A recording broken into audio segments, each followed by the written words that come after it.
Hello दोस्तों, आप लोग कैसे हैं। आशा करते हैं आप लोग ठीक होंगे। आज हम क्लास 6 साइंस का चैप्टर 2 देखेंगे। पदार्थ एवं पदार्थ के समूह। क्या देखेंगे? पदार्थ एवं पदार्थ के समूह। पदार्थ क्या होते हैं?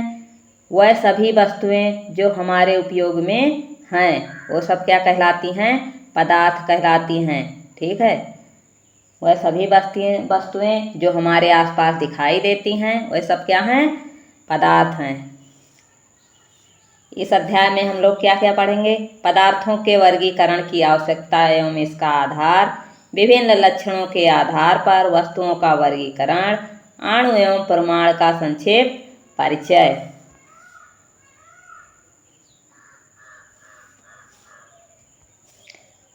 आप अपने स्कूल, घर तथा आसपास अनेक वस्तुएं देखते हैं जिनका आप दैनिक जीवन में उपयोग करते हैं, जैसे तख्त, कुर्सी, खुरपी, हवा, पेड़ पौधे आदि। इनमें से कुछ वस्तुएं मनुष्य द्वारा बनाई गई हैं और कुछ प्रकृति में पाई जाती हैं। ये सभी पदार्थों से मिलकर बनी होती हैं।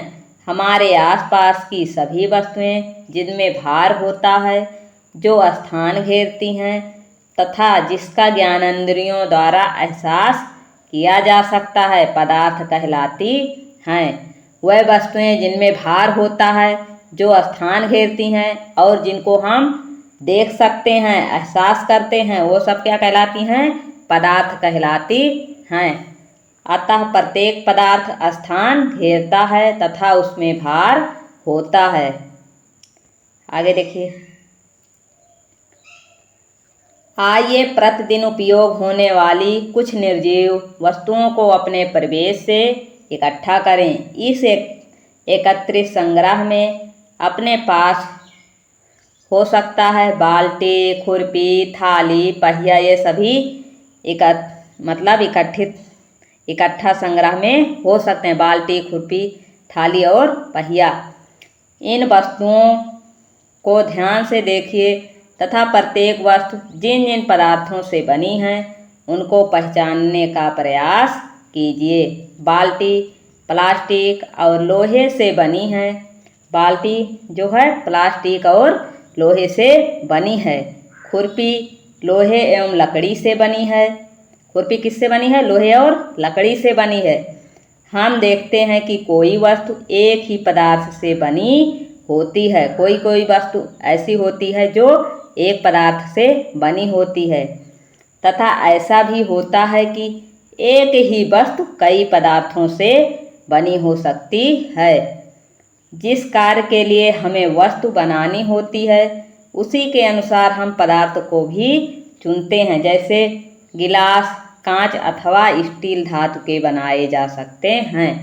जैसे गिलास क्या है?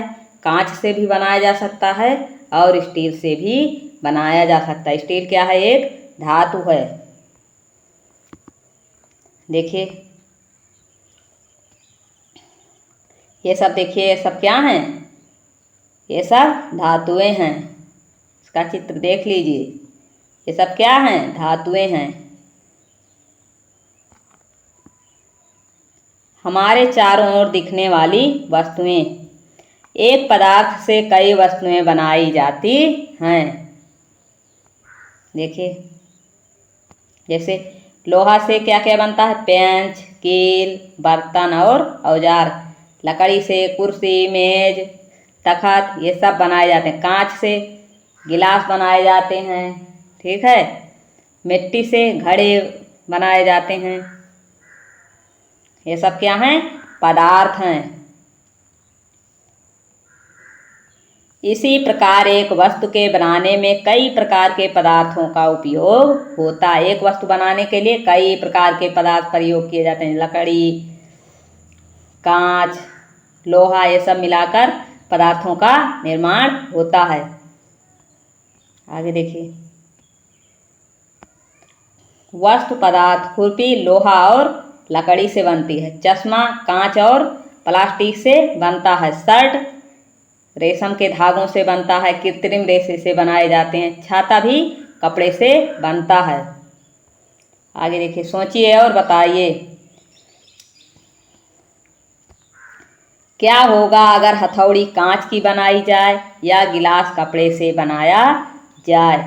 क्या होगा अगर कीलें और स्क्रू मोम के बनाए जाएं। क्या होगा लोहे का गुब्बारा बन सकता, मतलब क्या लोहे का गुब्बारा बन सकता है। नहीं, कभी नहीं लोहे का गुब्बारा बनेगा। पदार्थों के वर्गीकरण की आवश्यकता एवं आधार। देखिए, आप अपने पास पड़ोस की बहुत सी वस्तुएं देख रहे हैं। हर एक वस्तु अपने अपने गुणों और उपयोगिता के आधार पर एक दूसरे से अलग है। मतलब प्रत्येक वस्तु अपने अपने गुण और उपयोग के आधार पर अलग है। इन वस्तुओं के अलग अलग होते हुए भी क्या इनमें कोई समानता दिखाई देती है। किसी वस्तु की पहचान इसके आकार, बनावट, रंग, उपयोग आदि के आधार पर की जाती है। किसी वस्तु की पहचान कैसे की जाती है? आकार, बनावट, रंग और उपयोग के आधार पर की जाती है। जब हम वस्तुओं को उनके विशेष गुणों, उपयोग आदि के आधार पर अलग अलग समूहों में रखते हैं तब उनकी पहचान आसानी से की जा सकती है। ठीक है, जब उनकी मतलब आकार, बनावट, रंग और उपयोग और गुणों के आधार पर अलग अलग रखते हैं तब उनको पहचानने में क्या होती है? आसानी होती है। वस्तुओं को उनके सामान्य लक्षणों के आधार पर अलग अलग समूह में व्यवस्थित करने की क्रिया वर्गीकरण कहलाती है। ठीक है, पदार्थ की बाह्य संरचना के आधार पर वर्गीकरण भौतिक वर्गीकरण कहलाता है। बाह्य संरचना के आधार पर वर्गीकरण भौतिक वर्गीकरण कहलाता है तथा आंतरिक संरचना के आधार पर वर्गीकरण रासायनिक वर्गीकरण कहलाता है। भौतिक वर्गीकरण के अंतर्गत पदार्थ को ठोस, द्रव व गैस में विभाजित किया जा सकता है। भौतिक गुणों के आधार पर किसमें किसमें? ठोस, द्रव और गैस में विभाजित किया जा सकता है। रासायनिक वर्गीकरण के अंतर्गत पदार्थ को तत्व, यौगिक एवं मिश्रण में विभाजित करते हैं। रासायनिक में तत्व, यौगिक एवं मिश्रण, भौतिक में ठोस, द्रव एवं गैस। विभिन्न लक्षणों के आधार पर वर्गीकरण पदार्थ की अवस्थाओं के आधार पर। देखिए पहले अवस्थाओं के आधार पर। आपने नारियल का तेल देखा होगा। जाड़े के मौसम में यह बर्तन में ठोस के रूप में जम जाता है और वही गर्मी में तरल द्रव के रूप में हो जाता है। मोम ठोस रूप में है, गर्म करने पर द्रव अवस्था में परिवर्तित हो जाती है। ठीक है, कह रहा है कि मतलब अगर नारियल का तेल ठंड के समय में देखें तो जम जाता है और गर्मी के समय में पिघल जाता है, द्रव रूप में हो जाता है। वैसे मोम भी गर्म करने पर द्रव अवस्था में परिवर्तित हो जाती है। यदि हम द्रव मोम को गर्म करते जाएं तो वह मोम वाष्प बनकर उड़ जाती है। अगर द्रव मोम को गर्म करते जाएं तो वो क्या होता है? वाष्प बनकर उड़ जाती है। जल का दैनिक जीवन में हम बर्फ मतलब ठोस, जल द्रव तथा जल वाष्प गैस के रूप में देखते हैं। जल को बर्फ के रूप में, द्रव के रूप में और जल वाष्प के रूप में हम देखते हैं। इस प्रकार प्रत्येक पदार्थ की 3 भौतिक अवस्थाएं होती हैं, ठोस, द्रव तथा गैस। सबसे पहले हम ठोस देखेंगे। कांच की गोली को एक थैले से निकालकर हाथ में लें, फिर गिलास में रखें और देखें कि क्या उसकी बनावट एवं आकार में कोई परिवर्तन होता है। कांच की गोली को थैले में लें, हाथ में लें अथवा गिलास में लें, इसका आकार व आयतन निश्चित होता है। इससे स्पष्ट है कि ठोस पदार्थों का आकार व आयतन निश्चित होता है। अगर ठोस पदार्थ को जहाँ पर रख दिया जाएगा वो ऐसे का वैसा ही रहेगा। ठोस पदार्थों में कण अणु बहुत पास पास होते हैं। इनमें आपसी आकर्षण बल बहुत अधिक होता है जो इनके एक साथ बांधे रखता है। ठोस पदार्थों के अणु बिल्कुल पास पास होते हैं। इनमें आपसी आकर्षण बल होता है जो इनको एक साथ बांधे रखता है। ठोस पदार्थों के कण अपने स्थान पर लगभग स्थिर रहते हैं। जो ठोस पदार्थों के कण होते हैं वो अपने स्थान पर स्थिर रहते हैं, इसी कारण इनकी आकृति एवं आयतन दोनों निश्चित होते हैं। दरो देखिए, 1 लीटर के नपना बर्तन को पूरा पानी से भरें। अब उस पानी को एक भगोने में उड़ेलें। हम देखते हैं कि जब नपने में था तब नपने की आकृति का दिखाई दे रहा था और जब उसे भगोने में उड़ेला गया तब उसकी आकृति भगोने जैसी दिखाई देने लगी, किंतु उसके आयतन में कोई परिवर्तन नहीं हुआ। हम देखते हैं कि जिस बर्तन में दरव रखा जाता है वह उसी का आकार ले लेता है, किंतु उसका आयतन निश्चित होता है। जैसे हम 1 लीटर दूध ले लिए तो 1 लीटर ही रहेगा, लेकिन अगर जिस बर्तन में रखेंगे उसी का मतलब आकार ले लेगा वो, ठीक है। ठोस पदार्थों की तुलना में द्रव के अणु एक दूसरे से दूर होते हैं। इनमें आपसी आकर्षण बल ठोस की तुलना में कम होता है जो इन्हें एक साथ बांधे रखता है। इसी कारण द्रव पदार्थों की आकृति निश्चित नहीं होती,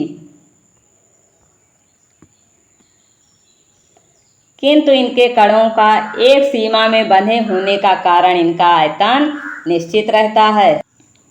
तो द्रव पदार्थों का आकृति निश्चित नहीं होती, आयतन निश्चित होता है। द्रव का आकृति निश्चित नहीं होती और आयतन निश्चित होता है। आगे देखिए, गैस।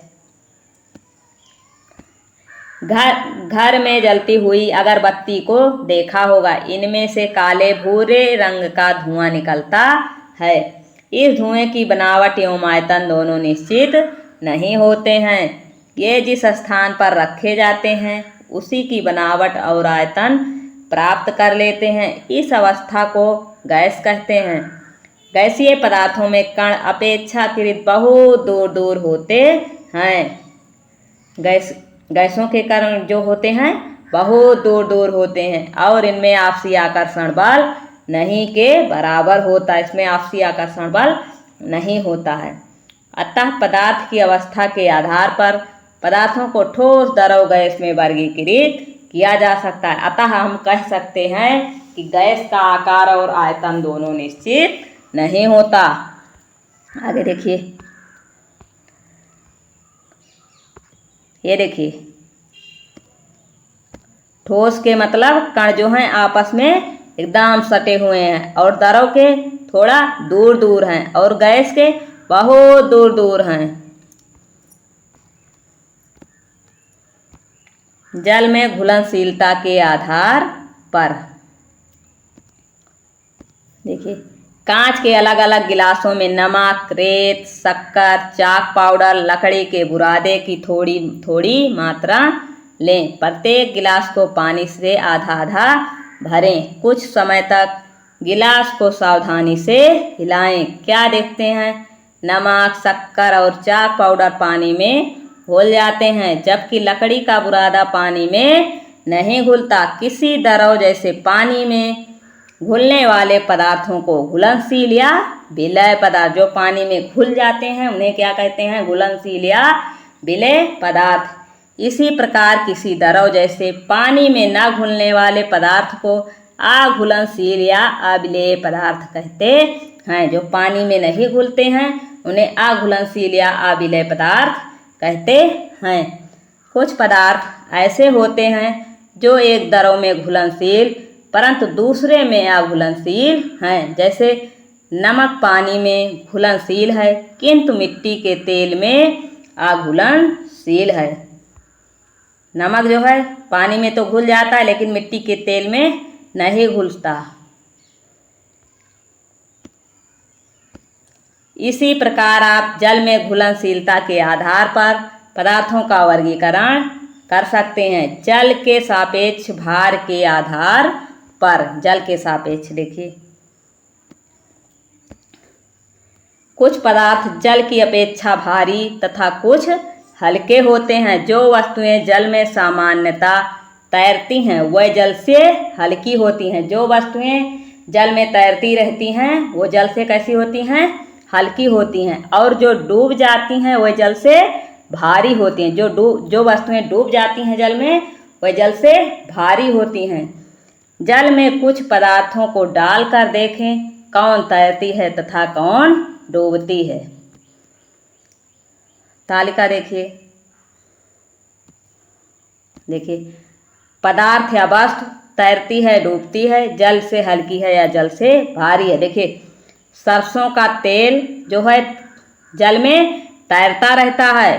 सरसों का तेल जल में तैरता रहता है और जल से हल्का होता है। मोम जल में तैरता रहता है और जल से हल्का होता है। लोहे की कील डूबती है, जल से भारी होती है। कांच की गोली डूबती है, ये भी जल से भारी होती है। लकड़ी का टुकड़ा तैरता है, ये जल से कैसा होता है? हल्का होता है। इस प्रकार जल के सापेक्ष भार के आधार पर पदार्थों को हल्का या भारी में वर्गीकृत किया जा सकता है। देखिए पारदर्शिता के आधार पर लकड़ी, कांच, तेल लगे कागज, पॉलीथीन आदि के छोटे छोटे चौकोर टुकड़ों को एकत्र करके इन्हें एक एक करके सूर्य के प्रकाश की सीध में रखें और अवलोकन करें, मतलब देखें कि क्या प्रकाश सभी वस्तुओं के आर पार निकल जाता है। वह पदार्थ जिनके आर पार देखा जा सकता है पारदर्शी कहलाते हैं। वो पदार्थ जिनके आर पार हम देख सकते हैं वह क्या कहलाते हैं? पारदर्शी कहलाते हैं। पदार्थ के इस गुण को पारदर्शिता कहते हैं। जैसे कांच और जल में हम आर पार देख सकते हैं।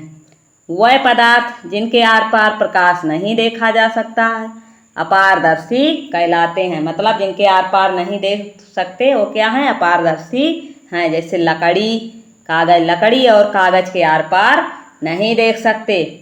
वह पदार्थ जिनके द्वारा धुंधला या आंशिक रूप से आर पार देखा जा सकता है वह पारभासी कहलाते हैं। मतलब हल्का हल्का दिखाई दे, थोड़ा थोड़ा।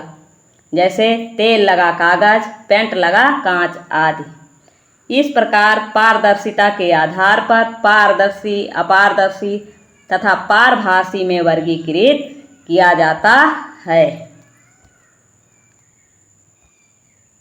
क्रियाकलाप घर, पास पड़ोस तथा विद्यालय में पाए जाने वाले अपारदर्शी, पारदर्शी तथा पारभासी वस्तुओं को पहचानें और उन्हें निम्नलिखित तालिका में अंकित करें। ठीक है, ये देखिए आप लोग इसको तालिका में अंकित कीजिएगा आसपास देख के। आगे देखिए कठोरता के आधार पर कुछ ठोस पदार्थों जैसे लोहा, लकड़ी, कांच के टुकड़े, रुई, ऊन, रबर की गेंद, स्पंज आदि लीजिए। एक एक करके इनको अंगुलियों से दबाएं। कुछ पदार्थ आसानी से दब जाते हैं। ऐसे पदार्थ को मुलायम पदार्थ कहते हैं। जो पदार्थ आसानी से दब जाते हैं उन्हें मुलायम पदार्थ कहते हैं। कुछ पदार्थ अंगुलियों से दबाने पर नहीं दबते, इन पदार्थों को कठोर पदार्थ कहते हैं। चुंबक के सापेक्ष व्यवहार के आधार पर क्रियाकलाप 3 देखिए। अपने बस्ते में से पेन, पेंसिल, प्रकार, रबर, चाक आदि लें।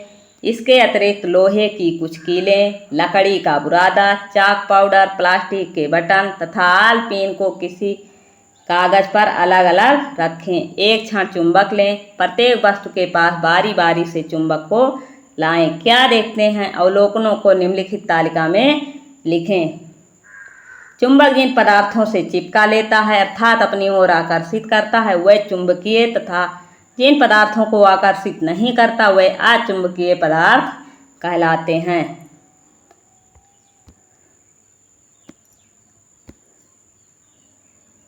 चुंबक लोहे से बनी वस्तुओं को अपनी ओर खींच लेता है। लोहे के अतिरिक्त चुंबक निकेल कोबाल्ट जैसी अन्य धातुओं से बनी वस्तुओं को अपनी ओर आकर्षित कर लेता है। कह रहा है वह सभी वस्तुएं जिनको मतलब चुंबक अपनी ओर आकर्षित कर लेता है वह चुंबकीय पदार्थ, और जिनको आकर्षित नहीं कर पाता वह अचुंबकीय पदार्थ। ठीक है, चुंबक जो है लोहे के अलावा निकिल और कोबाल्ट को भी अपनी ओर आकर्षित कर लेता है। आगे देखिए तालिका। तालिका में आप लोग लिखिएगा चुंबक में चिपकने वाले पदार्थ, चुंबक से ना चिपकने वाले पदार्थ, पदार्थों के निर्माण की मौलिक इकाई। चाक अथवा कोयले का बड़ा टुकड़ा लीजिए, इसे पीटकर टुकड़ों में विभाजित कर लें। इसके हर टुकड़े में उस पदार्थ के गुण विद्यमान हैं। अब इसे इतना अधिक पीसें कि यह पाउडर के रूप में आ जाए। अब इस पाउडर को किसी महीन कपड़े से छान लें। छानने पर बहुत महीन कण प्राप्त होते हैं, अर्थात छोटे कण भी अनेक अत्यधिक छोटे कणों से मिलकर बने होते हैं।